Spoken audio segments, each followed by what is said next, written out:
اور Peoples party کو 60 سیٹیں دی جائیں گی۔ بظاہر اس کمپین کا مقصد تو یہ لگتا تھا نا کہ جیسے کوئی یہ نواز شریف کا حامی ہے جو یہ بتا رہا ہے کہ بس نواز شریف کے راستے کو رکاوٹیں دور ہو گئی۔ دراصل یہ لابی بتا رہی تھی کہ الیکشن جعلی الیکشن ہونے اور فیصلہ فوج کر چکی ہے کہ نواز شریف کو وزیر اعظم بنانا ہے، بلکہ اس نے سیٹیں بھی طے کر دی ہیں کہ نواز شریف کو 80 سیٹیں ملیں گی۔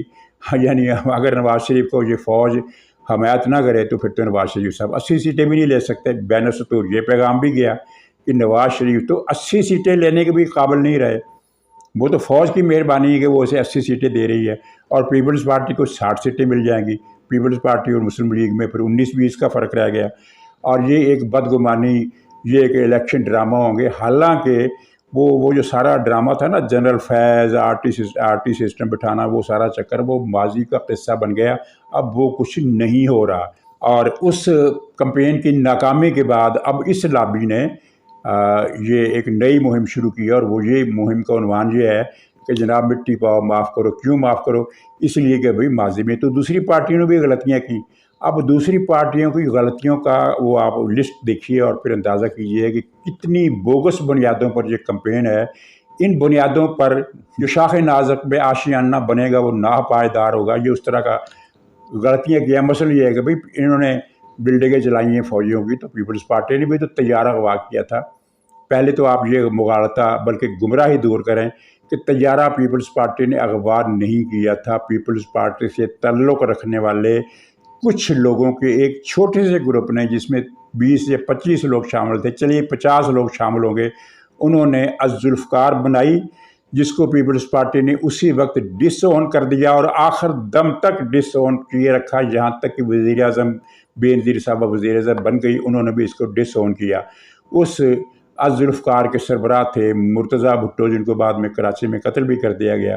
وہ پارٹی نہیں تھی، پارٹی وہ تھی جس نے 9 مئی کو بیک وقت 60-70 فوجی تنصیبات پر ایٹ اے ٹائم حملہ کیا، اور پی ٹی آئی میں کوئی الذوالفقار گروپ نہیں بنا تھا۔ جو پی ٹی آئی ہے وہی تھی ان جلوسوں میں، یاسمین راشد سے لے کر شہریار آفریدی تک، اور اعجاز چودھری سے لے کر علی امین گنڈا پوری تک، یعنی P T I, main P T I کے سینکڑوں رہنما اور تقریباً 2,500-3 ہزار کارکن، بلکہ اس سے بھی زیادہ 4,000 کے قریب لگا لیں، انہوں نے پنجاب اور پختونخوا اور کراچی فوج کی تنصیبات پر انہوں نے حملے کی۔ کراچی میں تو خیر صرف ایک رینجرز کی چوکی پر حملہ کیا اور ایک رینجرز کی گاڑی پر حملہ کیا، لیکن پنجاب اور پختونخوا میں فوجی چھاونیوں، رینجرز کے وہ جو ہیڈ کوارٹر ہوتے ہیں وہاں، اور فوج کے اسکول، فوج کی ملٹری اکیڈمیز، ایئر فورس کی بیسز، اور وہ جو کور کمانڈرز ہاؤس، یہاں تک کہ جی ایچ کیو پر حملے کیے۔ یہ پی آئی اے کا طیارہ اغوا کرنے والا کیس نہیں تھا۔ یہ اتنا بڑا جھوٹ اور اتنی بڑی گمراہی پھیلائی جا رہی ہے۔ پھر ایک اور دوسری دلیل مسلم لیگ کے خلاف، پیپلز پارٹی کو یہ کہا گیا کہ پیپلز پارٹی کو جب معاف کر دیا گیا طیارہ اغوا کرنے پر، تو پی ٹی آئی کو بھی معاف کر دیا گیا۔ اب آپ نے دیکھ لیا نا کتنا بڑا فرق ہے ان دونوں باتوں میں۔ لیکن پیپلز پارٹی کو معاف کب کیا گیا تھا؟ پیپلز پارٹی کے درجنوں افراد کو سزائے موت ہوئی تھی، یعنی وہ پرسرار حالات میں مارے گئے، کسی کو پھانسی کی سزا ہوئی، کوئی زندہ جلا کر مارے گئے، کچھ کوڑوں مار کر معزول کر دیے گئے، اور درجنوں افراد ایسے تھے جن پر فائرنگ ہوئی ہیلی کاپٹروں سے۔ موروں میں پیپلز پارٹی کا جلوس نکلا، اس میں درجنوں افراد قتل کیے گئے۔ اچھا، اب اس میں بیلنس کرنے کے لیے مسلم لیگ کہتے ہیں کہ مسلم لیگ نے بھی تو گجرانوالہ کے جلسے میں جنرل باجوہ اور جنرل فیض کا نام لیا تھا نا۔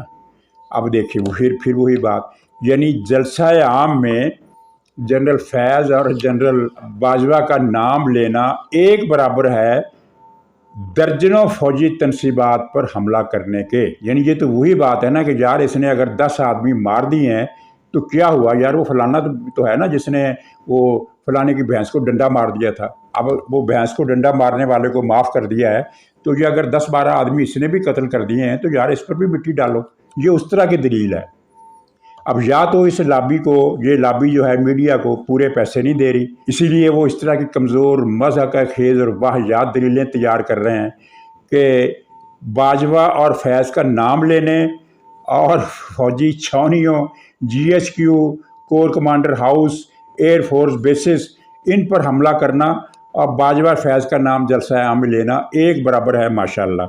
تو پھر مسلم لیگ کے ساتھ کیا ہوا تھا؟ مسلم لیگ کے ساتھ یہ ہوا تھا کہ اس کی حکومت ختم ہو گئی، نواز شریف صاحب تاحیات نہل ہو گئے، نواز شریف کو 10 سال قید اور 7 سال قید بول گئی، اور مریم نواز صاحبوں کو بھی 7 سال قید ہو گئی۔ مسلم لیگ کے درجنوں لیڈر 2 سال، 1.5 سال، 1 سال جیلوں میں رہے، نیب کی جیلوں میں رہے، ان پر تشدد کیا جاتا رہا۔ مسلم لیگ کے بہت سارے ارکان اور سینیٹر نااہل کیے گئے۔ تو یہ اسکور برابر کرنے والی بات بتا رہے ہیں ہمیں۔ مطلب یہ ہے کہ خلاصہ یہ ہے کہ ان کو اب اگر آپ نے معاف کر دیا ہے، یعنی نواز شریف کو معاف کر دیا جس نے گجرانوالہ میں جنرل باجوہ کا نام لیا تھا، اور پیپلز پارٹی کو بھی معاف کر دیا ہے جس کے اندر سے نکل کر اس سے الگ ہونے والے ایک صاحب نے جہاز اغوا کیا تھا، تو ان کو بھی معاف کر دو۔ ایک تو یہ مہم بڑی ظاہر ہے کہ قابل مذمت ہے، قابل افسوس ہے، شرمناک ہے، لیکن اس کے ساتھ ساتھ ہی یہ مہم بتا رہی ہے کہ PTI مایوسی کی دلدل کے آخری حصے میں پہنچ چکی ہے، کیونکہ ایسی اپیلیں مایوسی کا شاخسانہ ہوتی ہیں کہ یار اب جانے دو، معاف کر دو۔ یہ وہ چیز نہیں ہے جو یہ کہہ رہی ہو کہ ہاں ہم تو جدوجہد کریں گے۔ کیا PTI کہیں آپ کو نظر آ رہی ہے اس موڈ میں کوئی جدوجہد کرے گی؟ وہ موڈ کب کا ختم ہو گیا۔ اس کے لوگ نکلنے کو تیار نہیں ہیں، اس کے لوگ باہر آنے کو تیار نہیں ہیں، جیلوں میں جانے کو تیار نہیں ہیں، انٹرویو دینے کے لیے تیار نہیں جس میں یہ اپنا بیانیہ ٹھوک بجا کر بیان کر سکیں۔ تو اس صورتحال میں انہوں نے اب یہ ایک سروس حاصل کی ہے کہ معاف کر دیو، مٹی پا دیو، ساری جان بخشی کر دیو، عمران خان باہر آن دیو، عمران خان پاکستان تو باہر جان دیو۔ یہ خلاصہ ہے۔ تو یہ میں ہوں اپنی شکست کی آواز، یہ جو مہم چلا رہے ہیں نا، اس مہم کا نتیجہ کوئی نہیں نکلنا سوائے یہ کہ یہ ایک اشتہار بن گیا ہے، اپنی ہی شکست کا ایک اشتہار بن گیا ہے۔ تو ناظرین، اب ٹویٹر پر یہ سروے کرا رہے ہیں۔ عمران خان کی کسی ٹویٹر سروے میں عمران خان 85% مقبول ہے، کسی میں 81% مقبول ہے، اور ان سرویز کی مزیدار بات یہ ہے کہ 85%، 81% عمران خان کے حامی ہیں، اور باقی 10-12% جو ہیں وہ نواز شریف کے حامی ہیں، اور باقی 1% تمام پارٹیوں کی حامی۔ مثال کے طور پر پنجاب میں 4 پارٹیوں کا ووٹ بینک ہے، وہ ٹھیک ہے بہت چھوٹا بینک ہے، لیکن وہ مل کر کتنا بنتا ہے۔ جماعت اسلامی ہے اس میں، تحریک لبیک اس میں، جہانگیر ترین کی پارٹی ہے اس میں، جمعیت علماء اسلام فضل الرحمان گروپ ہے۔ ان 4 پارٹیوں کا پنجاب میں جو گروپ ہے فی پارٹی، وہ 3 یا 4% بنتا ہے، 3 یا 4% ملا کر آپ کہہ لیں کہ 16-17%۔ اور اگر جہانگیر ترین کی پارٹی ایکٹیو ہو جاتی ہے الیکشن میں تو اس کا ووٹ بینک بڑھ کر 10% ہو جاتا ہے۔ تو یہ 22% یا 20% کے ووٹ بینک کو انہوں نے سکیڑ کر 1% کر دیا ہے تاکہ عمران خان کا غبارہ پھیلایا جائے۔ اور سروے کہاں ہو رہے ہیں؟ ٹویٹر پر۔ اور ساری دنیا جانتی ہے کہ ٹویٹر پر عمران خان کے مخالف آٹے میں نمک سے بھی کم ہے۔ 2 باتیں یاد رکھیے، ایک تو ٹویٹر کو یوز کرنے والوں کی اکثریت سیاسی مقاصد کے لیے جو یوز کرتے ہیں نا، ان کی بات کر رہا ہوں، ویسے تو ظاہر ایکیڈمک پرپز کے لیے بھی یوز کرتے ہیں۔ دنیا بھر کی ایسی ویب سائٹیں ہیں جو ٹویٹر ان کے اکاؤنٹس ہیں، اور وہاں جا کر آپ اپنی مرضی کی معلومات اور چیزیں لے سکتے ہیں۔ میں صرف سیاسی بات کر رہا ہوں کہ جو سیاسی مقاصد کے لیے انٹرنیٹ یوز کرتے ہیں ان میں 80% سے زیادہ PTI کے لوگ ہیں، اور 20% سے زیادہ دوسرے لوگ ہیں، 20% کے قریب دوسرے پارٹیوں کے لوگ ہیں، اور مسلم لیگ نون کے لوگ بہت کم ہیں، جماعت اسلامی کے لوگ اس سے بھی کم ہیں۔ ہاں، لبیک کی کچھ قابل ذکر تعداد ایکٹیویٹی ہمیں ٹویٹر پر نظر آتی ہے۔ تو یہ سارے سروے ٹویٹر پر ہوتے ہیں جن میں عمران خان کو مقبول دکھایا جاتا ہے، اور ان کو اندازہ تو ہوگا کہ ٹویٹر پر مقبولیت کے یہ سروے 80% پاکستانی عوام ان کو دیکھتے ہی نہیں ہیں۔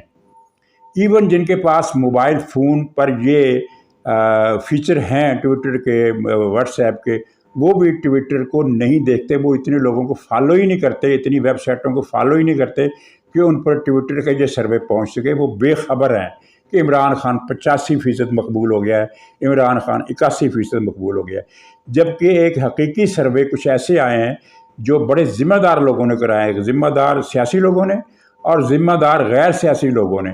ان کے مطابق یہ پتہ چلا ہے، کنفرم ہوا ہے کہ لاہور میں پی ٹی آئی 3-4 جو ایلیٹ کلاس کی سوسائٹی ہیں، جہاں نامی گرامی سفید پوش قیمتی لباس پہننے والے لٹیرے، ڈاکو، چور، ہارڈ کور کرمنل، مہذب اور شریف آدمیوں کے روپ میں رہتے ہیں. میں ان سوسائٹی کو نام نہیں گنواؤں گا، یہ میں لاہور کی بات کر رہا ہوں. کراچی میں بھی ایسا ہے، پنڈی میں بھی ایسا ہے، اسلام آباد میں، فیصل آباد میں، ملتان میں، ہر جگہ یہ ایسا ہوگا، لیکن میں لاہور کی بات کر رہا ہوں. ان کالونیوں کی جو مجموعی اوقات ہے، جو حیثیت ہے، وہ قومی اسمبلی کی ایک سیٹ سے زیادہ نہیں ہے. باقی تمام علاقوں میں مسلم لیگ نون کے امیدوار جو ہیں، وہ کیا لفظ ہوتا ہے، کلین سویپ، وہ سمجھ لیں. پی ٹی آئی صاف ہے، پی ٹی آئی صاف ہے ان علاقوں میں. یہ اتنا بڑا جھوٹ بولا جا رہا ہے. خیر اچھا ناظرین، اب دوسرے موضوعات کو ہم چھوڑتے ہوئے افغانستان کا تھوڑا سا ذکر کر لیں.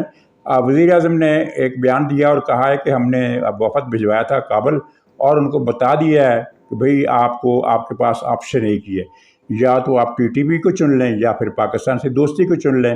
اب پاکستان کا مفاد اور پاکستان سے زیادہ افغانستان کا مفاد اس بات میں ہے کہ وہ پاکستان کو چنے اور ٹی ٹی پی کو ریجیکٹ کر دے. لیکن ٹی ٹی پی کو ریجیکٹ نہیں کر سکتے، کیونکہ اس وقت افغانستان کا سربراہ ملا ہیبت اللہ وہ انڈیا کا کٹھ پتلی کا کردار ادا کر رہا ہے. اور وزیر اعظم نے جو دوسری بات کی، اس میں ایک اور بات میں جوڑتا ہوں. وزیر اعظم نے دوسری بات یہ کی کہ جب سے کابل پر ملا ہیبت اللہ کی پارٹی نے قبضہ کیا، انہوں نے تو ہر طالبان کا لفظ استعمال کیا، یہ میں تشریح کر رہا ہوں کہ جب سے طالبان نے قبضہ کیا ہے افغانستان پر، پاکستان کے اندر 60% اضافہ ہوا ہے دہشت گردی کے واقعات میں، 60% اضافہ. تو میں نے اس میں ایڈ کیا ہے وہ یہ ہے کہ جب سے عمران خان کی سرکار کا خاتمہ ہوا ہے، تب سے پاکستان میں دہشت گردی 60% بڑھ گئی ہے. اور اتفاق یہ ہے کہ دونوں واقعات ساتھ ساتھ آگے پیچھے ہوئے، یعنی پہلے افغانستان پر ٹیک اوور کیا، اس کے تھوڑے دنوں بعد پاکستان میں عمران خان سے چھٹی مل گئی، اور دونوں واقعات ساتھ ساتھ ہوئے. چنانچہ یہ جو 60% اضافہ ہے، یہ آپس میں جڑا ہوا ہے. اس میں دونوں فیکٹر ہیں، اور مین فیکٹر عمران خان ہے. اگر عمران خان کی حکومت نہ جاتی تو پاکستان میں دہشت گردی اتنی زیادہ، بلکہ تھوڑی کم ہو جانی تھی. سیاسی جو اورینٹیڈ دہشت گردی ہے وہ تو نہیں ہونی تھی، دوسری وہ جگہ اور اغوا برائے توان قبضہ، یہ تو چلتا رہنا تھا، یہ کیونکہ یہ تو عمران خان کی سرپرستی بھی ہو رہا تھا نا سب کچھ. لیکن یہ جو ہے نا بے گناہ لوگوں کو مارنا، فوجیوں پر حملے کرنا، پولیس والوں پر حملے کرنا، یہ ساری چیزیں، یہ کو ریلیٹڈ فیکٹر ہے، فینومینا ہے. ایک ہی چیز کا وہ نام ہے کہ جب سے طالبان آئے ہیں اور جب سے عمران خان گیا ہے، پاکستان کے خلاف ٹی ٹی پی کی سرگرمیوں میں 60% اضافہ ہو گیا ہے. ناظرین، اب ایک اطلاع ہے بڑی اہم، اور وہ یہ ہے کہ میاں والی بیس پر حملہ ہوا تھا 3-4 دن پہلے، جس میں 9 دہشت گرد مارے گئے تھے، اور 3 طیاروں کو جو فنکشنل نہیں تھے ان کو نقصان پہنچا تھا. بڑا مشہور واقعہ ہے. تو یہ جو 9 دہشت گرد مارے گئے تھے، ان میں 7 وہ تھے جو عمران خان کے تنخواہ دار تھے، جو زمان پارک کی سیکورٹی پر تعینات تھے، اور جنہوں نے وہاں جب عمران خان کی گرفتاری کے لیے پہلی کارروائی کی گئی تھی جو ناکام بنائی تھی ان لوگوں نے، تو اس میں بنیادی کردار ان 7 لوگوں کا تھا، ان 7 دہشت گردوں کا. اور اس وقت یہ بات سامنے آئی تھی کہ عمران خان کی جو زمان پارک میں سیکورٹی ہے اس میں دہشت گرد موجود ہے. پولیس نے بھی کہا تھا، اور اس بات کو مذاق میں اڑا دیا گیا تھا، کہا گیا تھا یہ تو پختونخوا سے عمران خان کے جو عاشق نوجوان ہیں وہ آئے ہوئے ہیں. اور اس وقت ہم نے اپنی ویڈیو میں یہ کہا تھا کہ عاشق واشق کچھ نہیں، ان میں دہشت گرد ہیں ٹی ٹی پی کے اور گلگت کے. اب یہ جو 7 دہشت گرد مارے گئے ہیں، یہ انہی میں شامل تھے جو عمران خان کی زمان پارک کی سیکورٹی سنبھالے ہوئے تھے، اور جنہوں نے پولیس کو پسپا کر دیا تھا، اور جن کے آسرے پر پی ٹی آئی کی خاتون، اس کا نام مجھے یاد نہیں، سنم جاوید تھی یا کون سی، سنم جاوید نہیں کوئی اور تھی، اس نے ایک ٹویٹ کیا تھا کہ اب کیا کر دکھاؤ، اب آئے تو ہمارے پاس ہیلی کاپٹر گرانے کا بندوبست بھی ہے. یہ ٹویٹر بہت مشہور ہوا تھا. اتفاق کی بات ہے کہ اس کا نام مجھے بھول گیا ہے. پی ٹی آئی کی ایک نون عورت تھی جس نے یہ بیان دیا تھا کہ اب اگر آئے تو پہلے سے زیادہ برا حال کریں گے، اور اس مرتبہ تو ہیلی کاپٹر گرانے کا بھی انتظام تھا۔ اب ہیلی کاپٹر گرانے کے لیے انہوں نے کوئی شادمان کالونی سے یا ڈیفینس کالونی سے تو بندے نہیں منگوائے ہوں گے نا، یہی ہارڈ کور ٹیررسٹ تھے، جن میں سے 7 مارے گئے جن کو عمران خان تنخواہ دے رہا تھا۔ اب اس سے بڑھ کر عمران خان کی ملک دشمنی اور عمران خان کے دہشت گرد ہونے کا اور کیا ثبوت چاہیے لوگوں کو؟ اور پھر اب یہ بھی دیکھنا ہے کہ اس کے گرد جو شکنجہ سخت ہو رہا ہے، اس کی رفتار بڑھتی ہے کہ نہیں، کیونکہ عمران خان آپ دیکھ رہے ہیں کہ وہ سائفر کیس کو سلو کرانے کے لیے زور لگا رہا ہے۔ ناظرین، چلتے چلتے کراچی میں جماعت اسلامی کی طرف سے بچوں کا ایک بہت بڑا مظاہرہ کیا گیا ہے۔ کہا جا رہا ہے کہ دنیا میں بچوں کا اس سے اتنا بڑا مظاہرہ اس سے پہلے نہیں ہوا۔ اس میں اگر لاکھوں نہیں تو دسیوں ہزار کے حساب سے، یعنی 60-70 ہزار بچوں اور بچیوں نے شرکت کی، اور یہ ایک نیا ریکارڈ قائم ہوا ہے۔ دنیا میں بچوں کا مظاہرہ اس سے پہلے اتنا بڑا یا اس سطح کا یا اس انداز کا نہیں ہوا، اور جماعت اسلامی اس سے پہلے کراچی میں پاکستان کی تاریخ کا سب سے بڑا احتجاجی مظاہرہ کر چکی ہے غزہ کے فلسطینیوں کی حمایت میں، جس کے بعد مولانا فضل الرحمان نے بھی بہت بڑا جلسہ کیا۔ لیکن آپ دیکھیے کہ باقی ملک میں سکوت مرگ طاری ہے۔ ناظرین، اجازت دیجیے، انشاءاللہ اگلے ولاگ میں پھر ملاقات ہوگی، تب تک کے لیے خدا حافظ۔